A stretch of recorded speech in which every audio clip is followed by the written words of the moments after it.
courtesy of VK5BD's ATV and YouTube channel. WIA National News, Radio Sport and Wireless Weather is next. Then we're back, live and local news and radio callbacks with your voice when you check in. From Australia, this is the Wireless Institute of Australia with the weekly news service.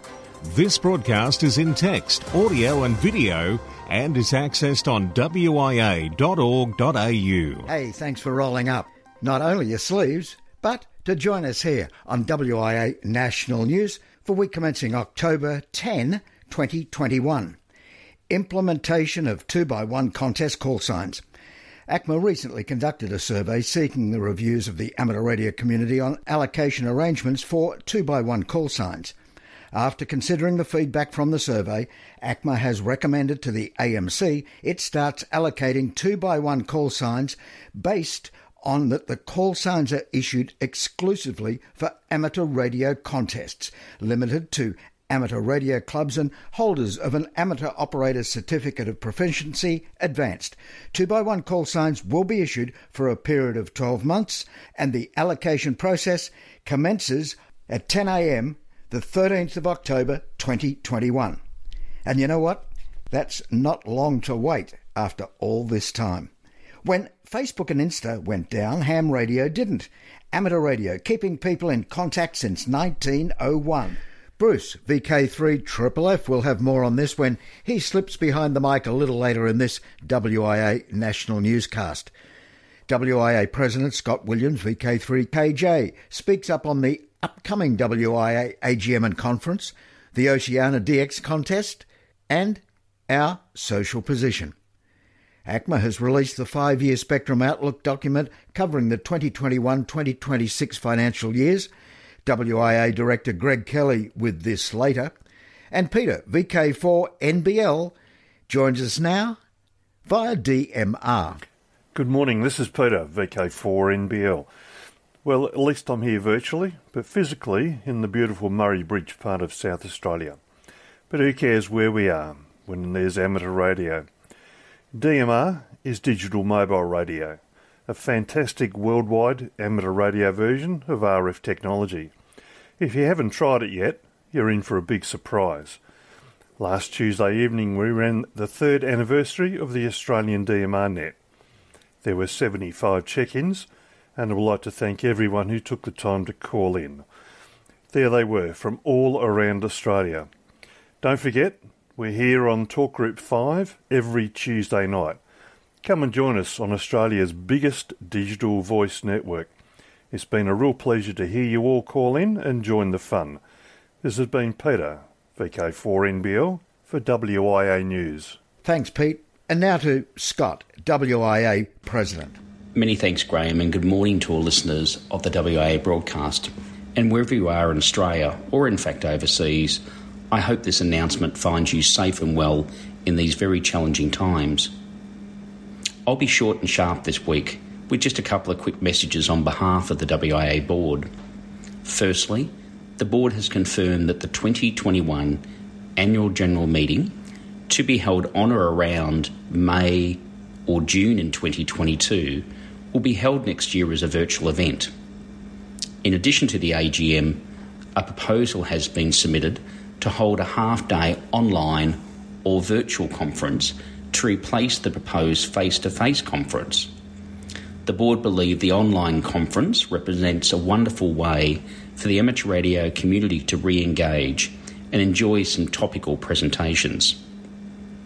It is the view of the board that there is considerable uncertainty with the COVID overlay, and this makes planning in advance very difficult.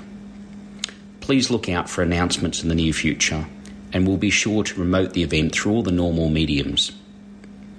A couple of weeks ago you heard from WIA Director Peter Schrader, VK4EA, about the WIA's new social media guidelines.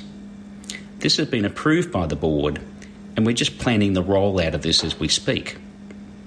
For those that are on social media, it has again been a very challenging few weeks, with some wonderful content posted, but also, unfortunately, some content and threads of conversation that just should have never have found its way to the screens of many readers. The WAA encourages the use of social media as a great medium to communicate in different ways to different audiences. We welcome constructive, respectful engagement that promotes open and friendly forums.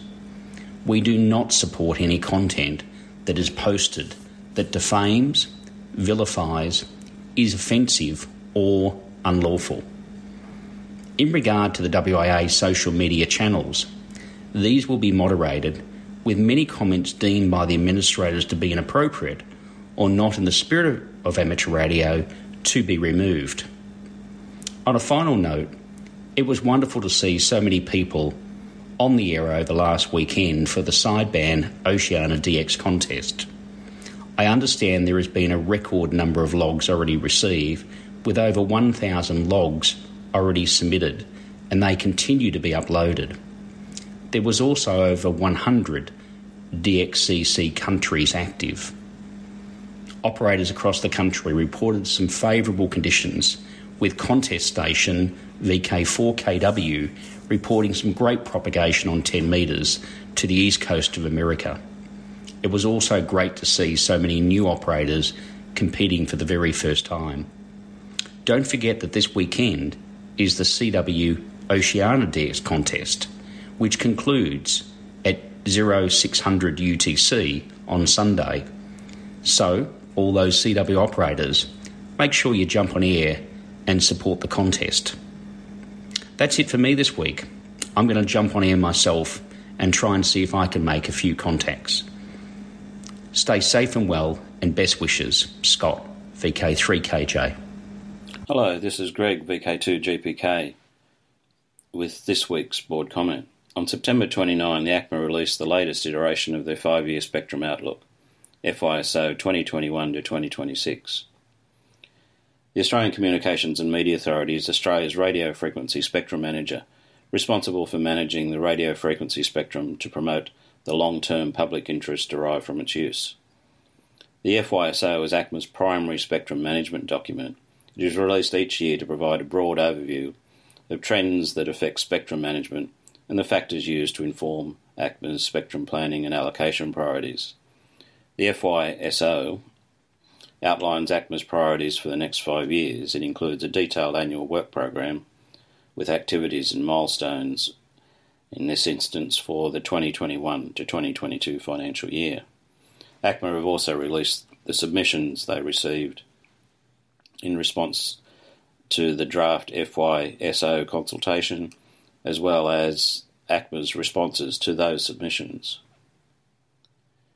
Within the document,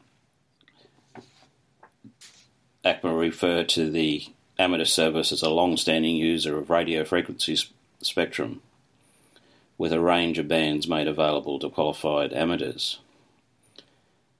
They then go on to state the amateur service is designed primarily to facilitate hobby radio communications and technical experimentation.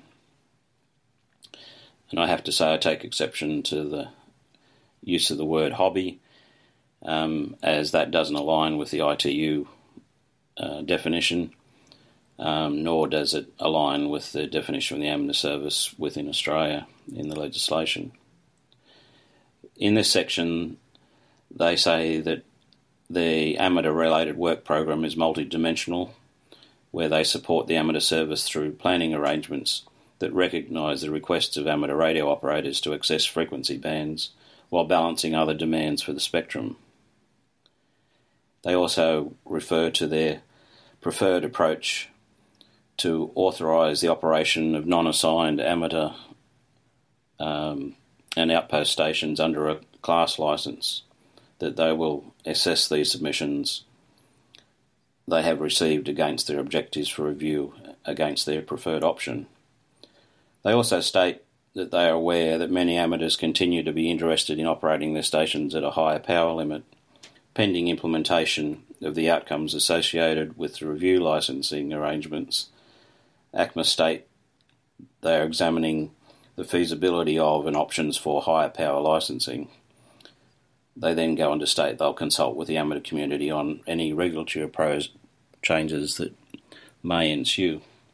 One other interesting thing I found when reading the document was the Radio Communications Act refers to emissions up to 420 terahertz, far higher than emissions regulated by many other jurisdictions, and even the International Telecommunications Union, the ITU. As such, and then they go on to state that as such, Earth stations using infrared communications require authorisations under ACMA's Radio Communications Licensing Scheme. Well, that's it for this week. This is Greg, VK2 GPK. Bye. This is the home service of the Wireless Institute of Australia through VK1WIA. Now, international news with Jason, VK2LAW. Hello. We begin as usual with news from Region 1, UK Foundation Practical Assessments. Following a meeting of the RSGB Examination Standard Committee at which Ofcom was represented, the current mandatory foundation practical requirements are, with immediate effect, permanently removed. If clubs want to retain a practical element of training to support the learning of their candidates, either as demonstrations or hands-on, they're strongly encouraged to do so. For the full announcement, please see the RSGB Exam Announcements webpage. To Ireland, the current agreement with the IRTS for the setting, organising and correcting examinations for the Harmonised Amateur Radio Certificate is due to expire on the 21st of December 21. In advance of the expiry of the agreement, Comreg intends to publish an invitation to participate in a tender process for parties interested in administering the HARIC examinations in Ireland, and it will be published on Comreg's website in due course. The Comreg document gives the figures for the number of exam candidates for each year, ending June 30. In 2017 there were 43, 2018 47, 2019 50, in 2020 60, and in 2021 just 4 candidates. The IRTS paper-based 60-question HARIC exam is only held twice a year and typically has a pass rate of around 65 to 70%. In previous years, some amateurs from the UK have travelled to Dublin to take the exam as all HARIC certificates are recognised by Ofcom and the holder is therefore eligible for a full UK call sign. In further education news from Region 1, Norway defers replacement of paper-based ham radio exams. Norwegian Communications Authority NCOM has announced that radio amateurs will have to continue doing paper exams for a while longer and the questions in the exam will be increased to 60. Norway has only one class of licence and it permits 1 kilowatt output. Their HARIC exam used to be the shortest among SEP member countries at just 28 questions. A few years ago this was increased to 35 and now NCOM has announced it will be 60 questions. News from Region 2. New Victor Papa 8 licences for use in the former Falkland Island dependencies have not been available for some years now, causing considerable difficulty to Major D expeditions and others wishing to operate from these remote regions, including the recent Victor Papa 8 Papa Juliet South Orkneys operation. However, Southgate News report a major breakthrough, and Ofcom have finally authorised the use of a new prefix for these former dependencies. The new prefix is Victor Papa 0, and once legislation is enacted, it will be applied to the 2 British overseas territories of South Georgia and South Sandwich Islands and the British Antarctic Territory. The existing Victor Papa 8 prefix will then apply exclusively to the Falkland Islands only. The new Victor Papa 0 prefix will apply to the following DXCC entities: British Claims Sector of the Antarctic mainland including Antarctic Peninsula and nearby islands, South Orkney Islands, South Shetland Islands, South Georgia and South Sandwich Islands. It's proposed that the Falkland Islands Communications Regulator will administer these licences on behalf of the governments of the British Antarctic Territory and South Georgia and South Sandwich Islands. Bahamas Radio in a Box operation. Charlie 6 Alpha Golf uniform from Wood K November Alpha 001 during the CQ Worldwide DXCW contest November 27th and 28th, and the ARRL 160 metre CW contest December 3rd to the 5th. Activities outside the contest will be on 160 to 10 metres, with a focus on the low bands including CW, SSB and FT8. Once again, this will be an RIB, radio inner box operation aboard the catamaran NV Magnet. For details, see qrz.com under Charlie 6 Alpha Golf uniform and the video on YouTube. This operation will be using 6 RIBs with amps into various verticals. QSL via Hotel Alpha 7 Romeo Yankee or Club Log or LOTW. For WIA National News, in Sydney, I'm Jason, VK2LAW. Now, operational news with Felix, VK4FUQ. Hello there. The bands are alive with the sound of Morse. Yes, this weekend it's the Oceania CW contest from 0800 hours UTC Saturday October 9 to 0800 hours UTC Sunday October 10. Spring VHF UHF Field Days November 27-28. December 4 and 5 160 metres worldwide. December 11-12 10 metres worldwide. Then next year in January 2022, January the entire month every year is the WIA Ross Hull VHF UHF Marathon Contest. 0000 hours UTC 1 January to 23:59 hours UTC 31st January. WIA VHF UHF Field Day Summer 2022. 0100 hours UTC Saturday 15 January through 0059 hours UTC Sunday 16 January. Deficit VK6. Of course, recently held was that PARG CW contest. DX Window, Hungary. Budapest Radio Amateur Society, BRASZ, will be using a great call sign HG5 Nature until October the 22nd. The activation taking place during and after the World of Hunting and Nature exhibition in Budapest. QSL via EQSL. Until the 2nd of November, West of Scotland ARS are running station GB4 GDS, celebrating 90 years of the Guide Dog Association. More information about the station can be found at wosars.club. Panama. 3E200P from Colon, Panama, marking the nation's 200th anniversary of independence from Spain. The station is on air until November 30th on various HF bands using several modes. QSL via Club Logs OQRS or LOTW. Japan. 8J250 IWA is helping celebrate the 50th anniversary of the Japanese city of Uekura. This call sign will be on air through to December 5. QSLs will be sent via the Bureau. One of many stations celebrating the 60th anniversary of the Antarctic Treaty System is Tamas, HA6LT. He is active as HA60ANT until the 31st of December. Listen out for other stations with ANT and the special event call sign. VK1WIA National News. I'm Felix, VK4FUQ Inningham. This is the home service of the Wireless Institute of Australia through VK1WIA. Now, Special Interest Group News with Bruce, VK3FFF. Thanks, Trevor. Actually, just ahead of Special Interest Group News, let's check in with wireless weather. Earth can make its own auroras without solar storms. Researchers from UCLA have discovered a new way Earth can make auroras. Electron beams shooting up from our planet's atmosphere sometimes paint the sky green without the aid of solar activity. These geo-auroras can appear even when the sun is absolutely quiet. In other wireless weather news, we learn Solar Cycle 25 continues to overperform.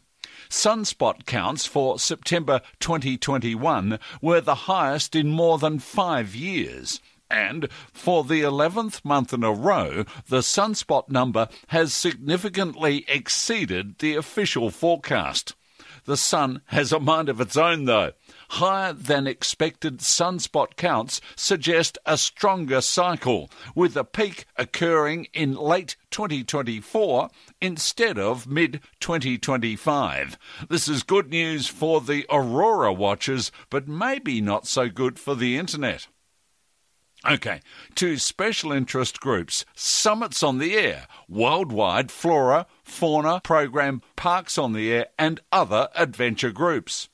The K1 USN Radio Club has announced the inaugural Autumn New England Parks on the Air, NE-POTA event, which will take place on Saturday, October 16th from 0000 to 23:59 UTC.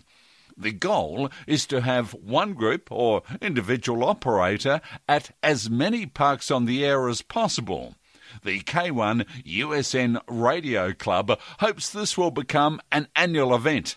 This is a recreational radio event, not a contest, so no logs will be required to participate. Summaries of activity are encouraged, however, and a post-event link will be available. SOTA summits become a dog's best friend. This story from Amateur Radio Newsline is about summits on the air and the dogs who love summit activations as much as their human counterparts. It originates from Europe, so before we and VK start taking our pooches hiking, remember many a park summit is out of bounds to our furry friends. And sensibly so. Ed Durrant, DD5LP, loves puppies, tells us of their adventures.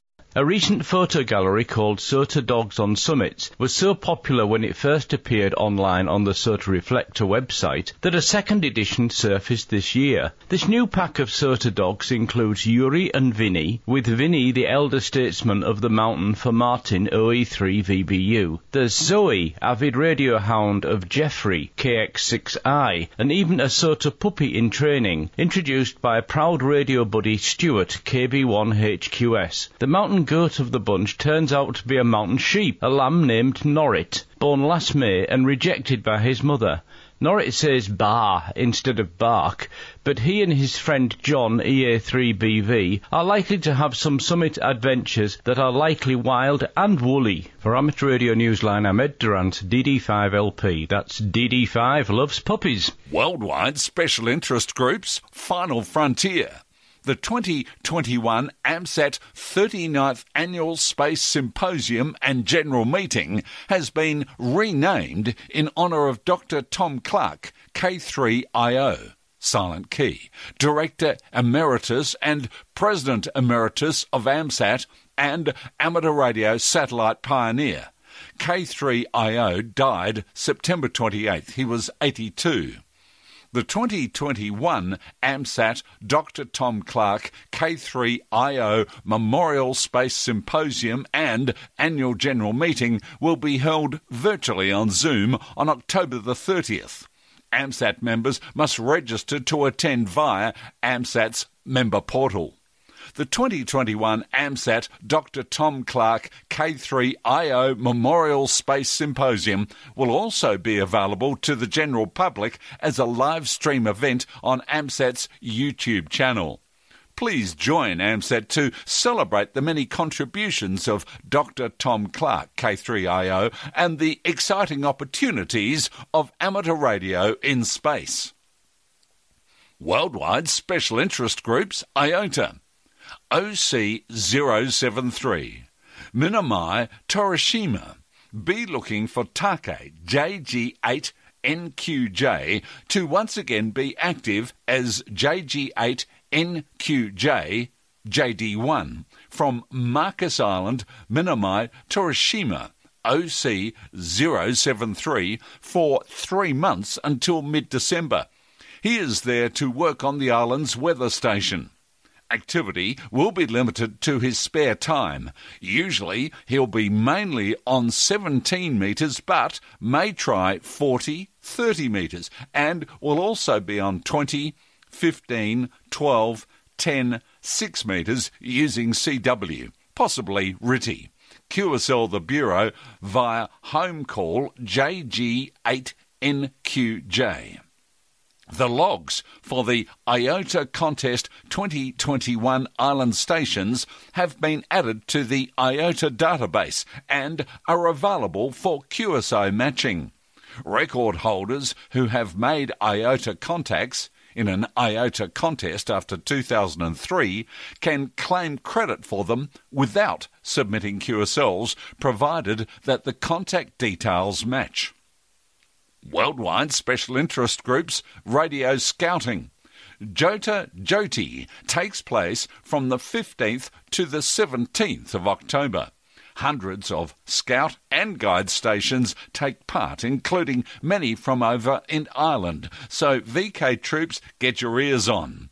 Currently registered from EI are the 14th Galway Scout Group, the 17th Longwood Meath, the 1st Meath Navan Scouts, and the 2nd Laois Rathdowney and the 5th Mayo Copper Coast Scout Group. More information, including a full list of participating stations, can be found on jotajoti.info. Worldwide Special Interest Groups Rescue Radio. When Facebook and Insta go offline, amateur radio, the original social media, still gets through and has done so since 1901. Same as when disaster strikes. Amateur radio operators all around the USA, including Central Illinois, set to for the annual SET session, a practice session demonstrating on how to keep up communication when disaster strikes. Peoria County's Amateur Radio Emergency Service, or ARES, held the session in Alpha Park. There, they communicated with other radio operators all around the country. Organisers say if cell phones, landlines and the internet go down during a storm or something worse, radio is the next best option and a great way to communicate with the American Red Cross and other rescue agencies.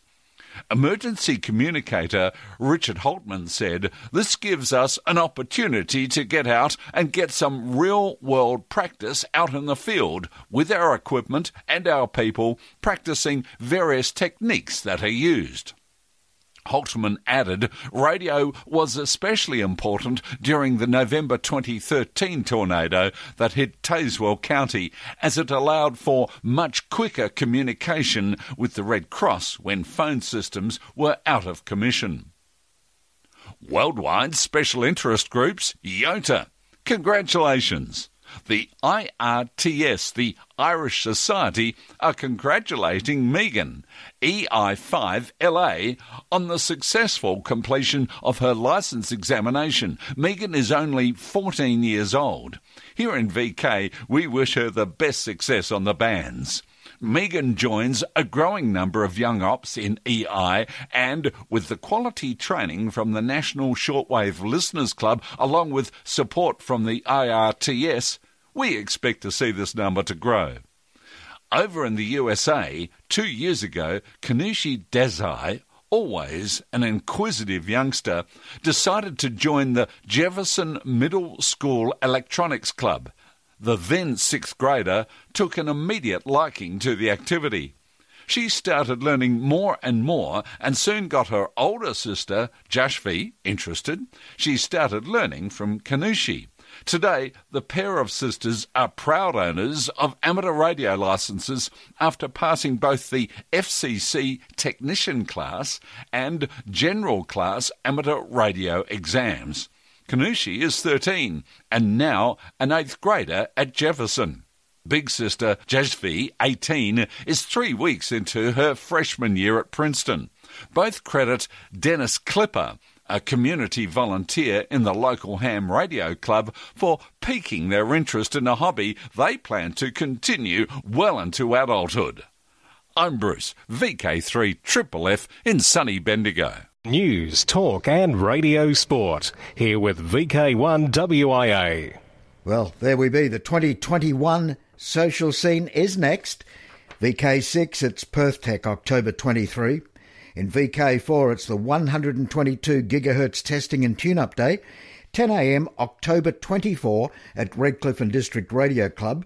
And in VK3, Rosebud Radio Fest by Spark, 9:30 a.m, November 14. So now until next we meet, I'm Graham, VK4BB. Walk softly.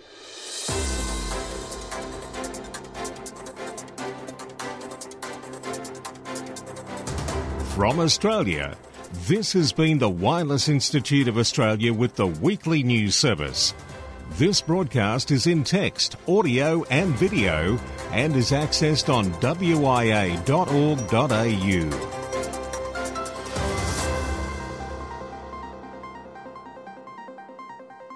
Courtesy of Bevan, VK5BD's ATV and YouTube channel, this has been WIA National News. We're back now, live and local, and your voice, your callbacks. And don't forget, tick like.